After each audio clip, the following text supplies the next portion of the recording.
Good morning, students. Today we are going to see ideal gas equation in a closed thermodynamic system. Okay, so this is the consideration. There are several assumptions. Many of us come to know after doing the course that there are so many assumptions, but we are going to see all these assumptions step by step. Now, first assumption is it is a cuboid. A cuboid means having length L, breadth L, and height also L. This is x-axis, this is y-axis, this is z-axis. Okay, in that this particular cuboid is there, in which there are millions and trillions of molecules are there. For example, you might be knowing on the tip of each pail at least 1 trillion molecules are there. So this whole cuboid might be having millions and millions and trillions of molecules. We shall call it n number of molecules. Okay. Now this one molecule, for example, if a system is there, it will bring some kind of pressure on this wall. If n number of molecules are there, how much pressure will be there by those n number of molecules on the walls we are going to see. So this molecule has, the direction of its pressure on this direction like this. It will have x, y and z components. As you might be aware that if you take this on this side, this is suppose vector v for example, and having the speed, we will take it as speed or velocity as direction, everybody knows as v. Then its x component will be vxi. I is the unit vector shown on the x direction. Vyj, unit vector j on vy, okay, direction. This is the component, and this is the z component, vzk. So this is one molecule which is bringing pressure on this wall, but at the same time equal pressure is also there on x, y, z direction. This is very important. This is also one of the assumptions we are going to see. When it comes, we'll show you this is the assumption. And pressure from just one molecule we have seen. This is I is the unit vector, shows direction of component of V on x direction. On y axis Vyj, j is the unit vector on y, and on z axis Vzk, k is unit vector on z. If you have understood this, we'll go to the next step of this equation. Have you understood it? Okay? Okay. Now, once this particle with velocity v1 comes and strike to the wall, it bounces back. Okay? I hope we understand over here that these particles are perfectly elastic. Okay, so that bounces back. Before collision, its velocity is v1, its v1x component and v1z components are there. Here v2x and v2z components are there. For after collision, it's definitely after impact, its velocity and speed, you may say, is going to change. Okay, we have a lot of assumptions over here. Already we saw it is a perfectly elastic particle. Then temperature is at steady state. Second is it's a normal gas. Third is axis x. On axis x, the direction is x-axis, for example. The unit vector I also shows that it is parallel to x-axis. Everywhere and anywhere to any particle, unit vector I shows that particle and its component is parallel to x-axis. Similarly, on axis y, j is parallel, and whichever the component is taken, that j is parallel to y-axis. Similarly, k, that unit vector k is parallel to axis z. Another assumption is pressure is equal in all directions. Okay, so if you understood this, we'll go to next. Now this molecule velocity is there, Before collision, we can take it as V1 is equal to Vxi plus Vyj plus Vzk. This is x component, this is y component, that is z component. Okay. Similarly, we also can conclude, in fact, similarly, we can say that V1 square is equal to V1x square plus V1y square plus V1z square on x, y and z direction. You know, these are all components we are seeing, because if you understand, vectors, I don't have to speak all these things, but we are going to see all the basics in this ideal gas equation. Okay, let us go to level next. Please check this perfectly elastic molecule, that fifth assumption is added. Okay, now let's go to next level. Now, momentum is equal to mass into velocity. Everybody knows that? Okay. Momentum after impact minus momentum before impact, okay, is equal to mv1x minus mv2x. Okay, that we saw that v2 is after impact and v1 is before impact. Here we assume that both, some people call it assume, some people call it assume. Okay, both, on both the direction, a particle or a molecule travels a distance L, okay, and that particle is perfectly elastic. That is very important. So we take distance travel with mod value. Everybody knows that in mod, whichever value we take, that becomes a positive sign. So mod values we take, but now this direction and this direction, from this after impact direction, we see that minus m into v1 mod x, mod of v1x, minus m into mod of v1x, because v1 and v2 are equal. That is very important, and that is why we substitute v2 with v1 only. Remember this. So is equal to minus 2m v1x or twice m into v1x. Both the direction, the momentum is same. Okay. Now mod takes positive sign, already told you, while minus sign shows traveling opposite direction after impact. This is very important. Many times student asks, sir, from where the minus sign came, why it is not minus into minus is equal to plus, and plus into plus minus, why doesn't it become 0? Why it has become twice m into v1x, or why it has become minus 2m into v1x? That is the reason. Now we assume here that time is delta t. Delta t is very small time between two successive collisions. After this, there are millions and trillions of particles are there. One particle comes here, it dashes over here, then it goes that direction, this goes that direction, then they dash with each other. So many collisions are there. But for one particle, between two successive collisions, there is a time delta t between two collisions. Okay, first collision, second collision, third collision. This time between second, third and first collision is delta t. We assume that delta t is very small.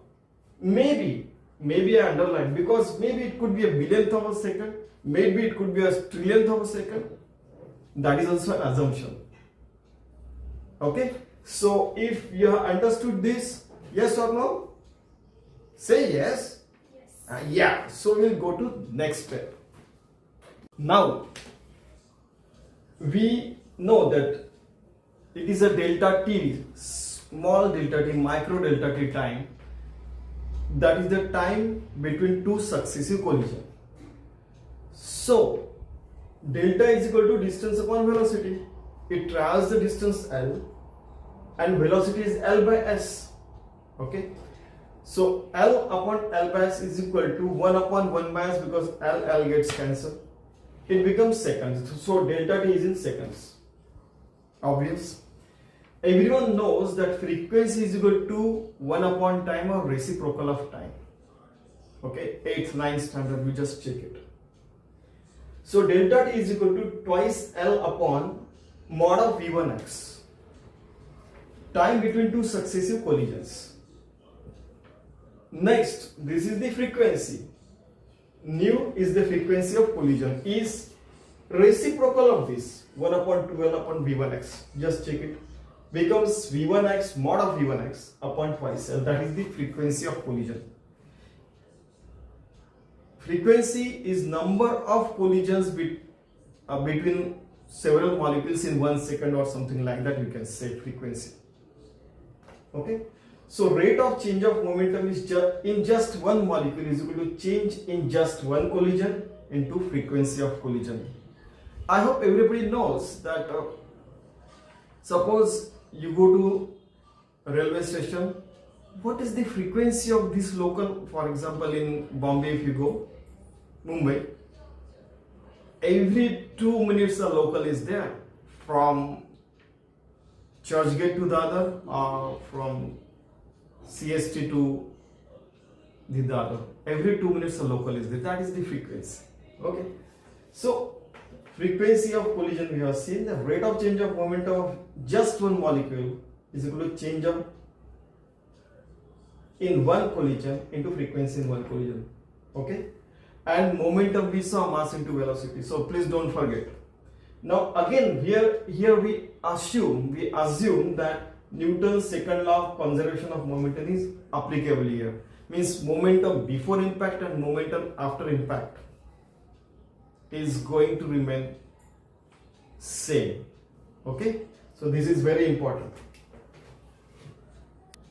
Just to mention over here, just the m1 v1 plus m2 v2 is equal to m3 v3 plus m4 v4. That is conservation of momentum. You might have solved these kinds of problems in your 10th and 9th grader. Okay, so let us go to next step.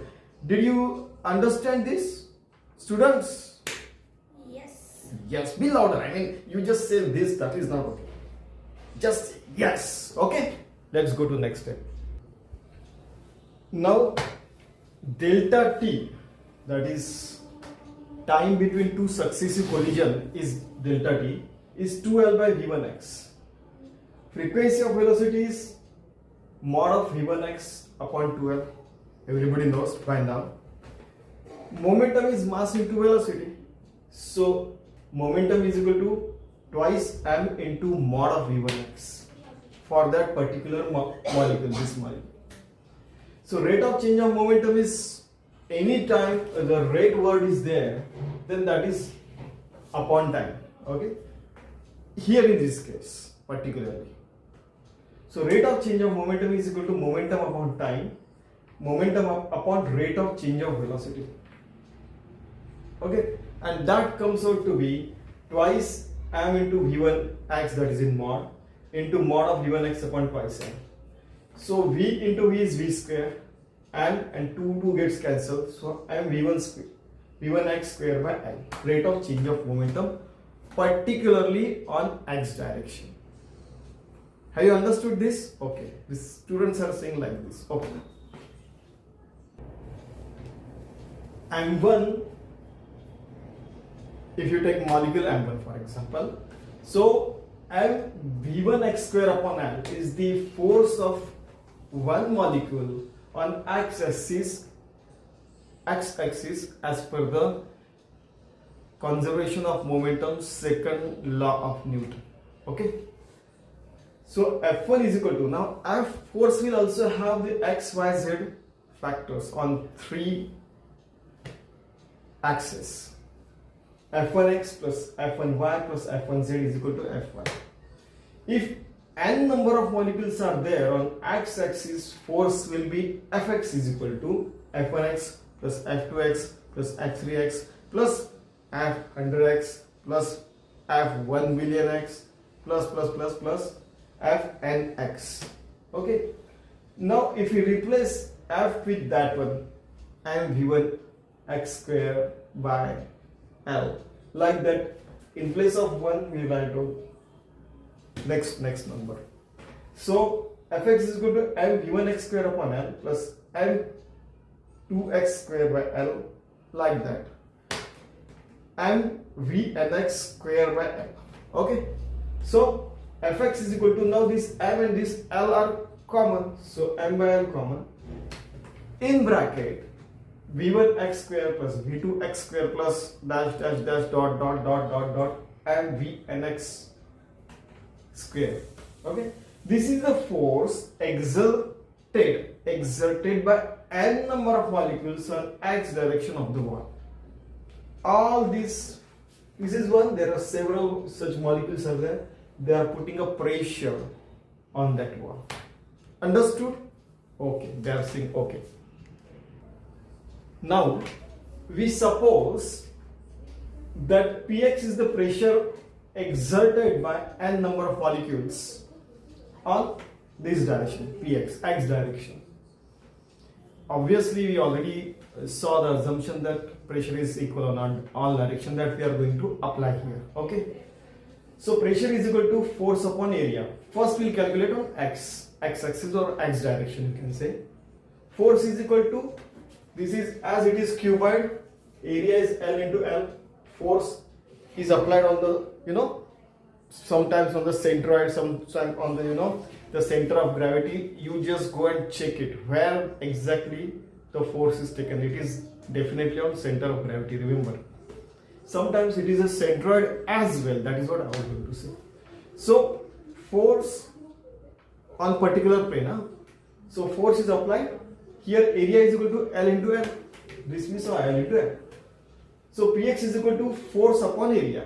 We already saw that force is m by L into v1x square in the bracket plus v2x square plus dash dash dash dash plus vnx square. Okay, upon L1, that is area. This is area.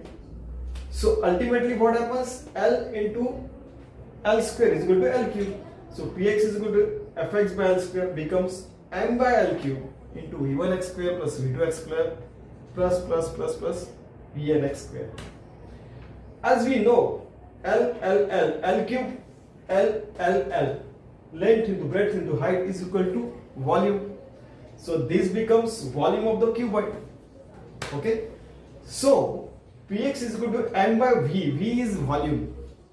v1x square plus v2x square plus dash dash dash dash vnx square. Now we apply same principle for y and z directions too. So py is equal to m by v, v1 y square, vn y square. Okay, pz is equal to m by v, v1 z square plus vn z square. Understood? Okay, students are saying yes. Now we already assumed that pressure is equal on all the direction. So Px is equal to Py is equal to Pz is equal to P. Now if we add all these pressures together, Px plus Py plus Pz is equal to 3P. Okay, so P is equal to 1 by 3 Px plus Py plus Pz. Okay, if we take on only one direction, pressure Px is equal to 1 by 3, this one, of m by v, v1x square plus v2x square plus vnx square, that we already seen that one. Py is equal to Py is equal to 1 by 3 m by v into that component. Pz is equal to 1 by 3 m by v into v1z square, that component. So total P is equal to m by 3v. Now we take 3v together.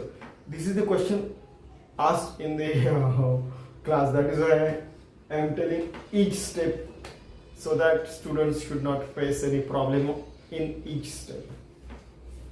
So P is equal to m by 3v into v1x square plus v2x square plus vnx square plus vy and then vz component.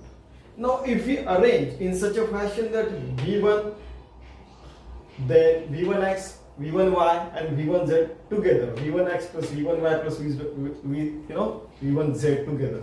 So v1x square plus v1y square plus vz1z square combined together. So it becomes one vector. Okay. Another v2x square plus v2y square plus v2z square. Okay. Like that. vnx square plus vny square plus vnz square. This is by rearranging these terms we get this one. Okay, understood? Okay. So continuing, P is equal to n by 3v into v1 square plus v2 square plus vn square. Now this v is the velocity having all the three components together, this velocity vx plus vy plus vz. Okay. Now as we know, mean square speed of gas molecule is v square is equal to v1 square plus v2 square plus vn square by n number of molecules. Suppose the speed of one molecule is 10 km, other is 20, 30, 40, something like that. So number of molecules divided by n. That is why this is a mean square speed. Okay. Now if you bring this n to this side, then nv square is equal to v1 square plus v2 square plus vn square. Okay. Now so P is equal to m by v. This equation becomes m by v into n into v square. This is speed, this is volume. Just remember, many a times there is a confusion. One student, literally cancelled this. Sir, only v1, only v is left. I said no.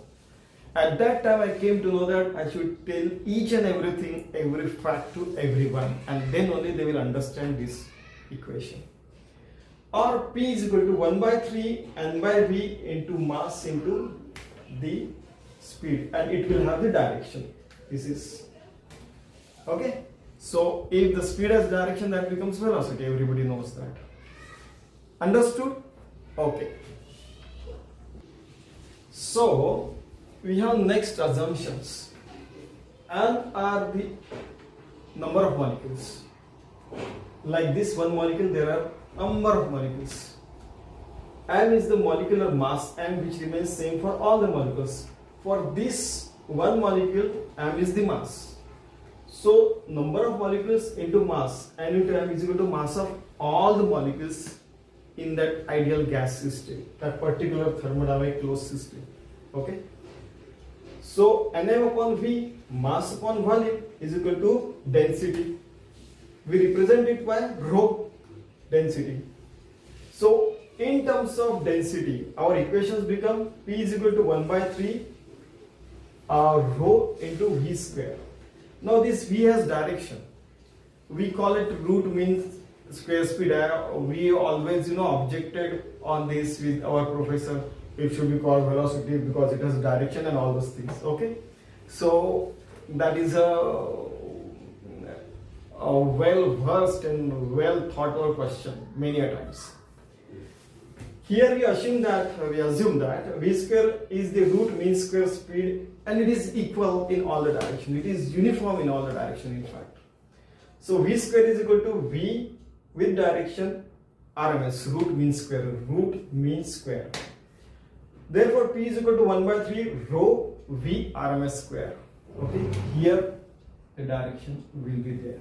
That is not minus, that is the direction. This is the pressure exerted by n molecules of ideal gas with VRMS on the wall. This is the pressure by all the molecules on this wall and all the walls, in fact.